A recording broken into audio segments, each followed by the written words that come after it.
네, 오늘 영상은 카메라를 좀 끄고 진행해야 할 것 같습니다. 강의차 타 지역을 출장 왔는데 아무리 각도를 재어봐도 얼굴 사진이 잘 나오지 않네요. 그래서 부득이하게 카메라를 끄고 하는 점 양해 부탁드리겠습니다. 요즘 채권을 매수하신 분들이 손실이 나고 있다라는 이런 이야기들을 많이 해주고 계세요. 그러면서 채권도 변동성이 있다라는 이야기들을 하고 계시는데요. 네, 맞습니다. 지난 영상에서 다뤘던 것처럼 채권도 이제 만기가 좀 길다면 그 변동성이 상당히 큰 모습을 보여주고 있어서 우리가 그 흔들림을 조금 이해해야 합니다. 최근에 채권의 흔들림이 나타나는 이유는 바로 미국의 소비자 물가지수가 기대치보다 상회하며 금리 인하에 대한 기대감이 조금 뒤로 밀릴 수 있다라는 시그널 때문인데요. 채권은 결국 금리 인하가 발생했을 때 그때 매매 차익을 볼 수 있는 상품이기 때문에 이러한 구조를 우리는 이해해야 합니다. 그 구조에 대해서 한번 알아보도록 하겠습니다. 매달 중순경 미국의 소비자 물가지수가 나오고 있죠. 그리고 이번에 발표된 물가지수가 3.5%로 예상치를 상회한 그런 숫자가 나왔습니다. 이에 시장에서는 물가지수가 너무 높게 나왔다라는 생각 때문에 주식과 채권 할 것 없이 흔들림을 가져가기 시작했었죠.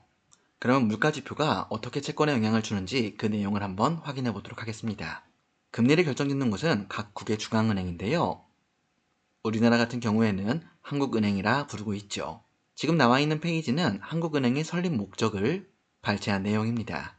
한번 보시면 한국은행은 물가 안정 목표를 정하여 이를 달성하기 위해 최선을 다하고 있다 라고 언급하고 있는데요. 그 물가 안정에 대한 목표, 인플레이션 타겟팅이라고도 부르고 있는데요. 그 숫자는 우리나라나 미국 할 거 없이 2% 정도를 목표로 하고 있습니다. 그럼 기준금리의 결정에 따라서 물가는 어떤 영향이 있는지를 한번 확인해 봐야 되겠죠. 자, 우리가 기대하고 있는 기준금리 인하, 그것이 발생했을 때 어떤 일이 벌어질지를 나열한 자료입니다.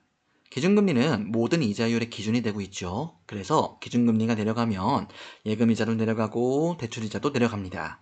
그럼 자연스레 사람들은 대출을 더 받고 결국 이 내용이 투자와 소비로 이어지며 물가 상승을 야기할 수 있다 라는 것이 바로 전통적 경제 이론이죠.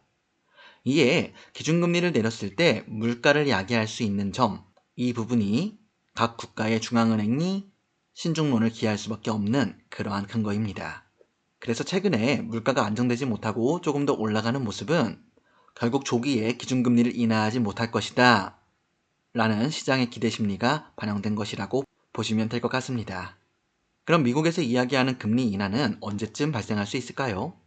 물론 가봐야겠지만 최소한 소비자 물가지수가 안정되는 모습, 적어도 2%대로 들어가는 모습은 나와줘야 미국에서도 조금 더 자신있게 금리 인하를 언급할 수 있다 정도로 이해해 주시면 좋겠습니다.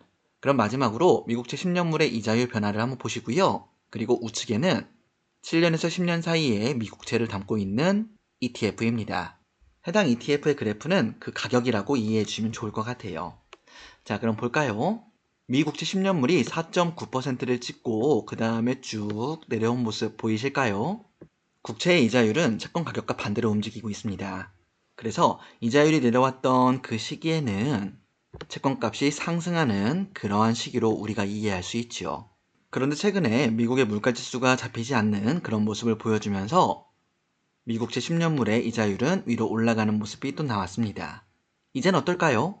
네, 마찬가지로 채권 값은 하락하는 그런 모습을 보여주고 있다라고 이해하시면 되겠습니다. 그럼 앞으로 다시금 채권 가격이 올라가기 위해선 어떤 일이 벌어져야 될까요? 네, 맞습니다. 이제는 10년물 국채의 이자율, 즉 해당 금리가 내려가야 하는 것이죠. 그러기 위해선 오늘 확인했던 미국의 소비자 물가지수가 안정되어야 한다라는 정도로 정리를 해드리겠습니다. 결국 채권 시장도 투자입니다. 그렇기에 가격의 흔들림은 당연히 있어야 되고요.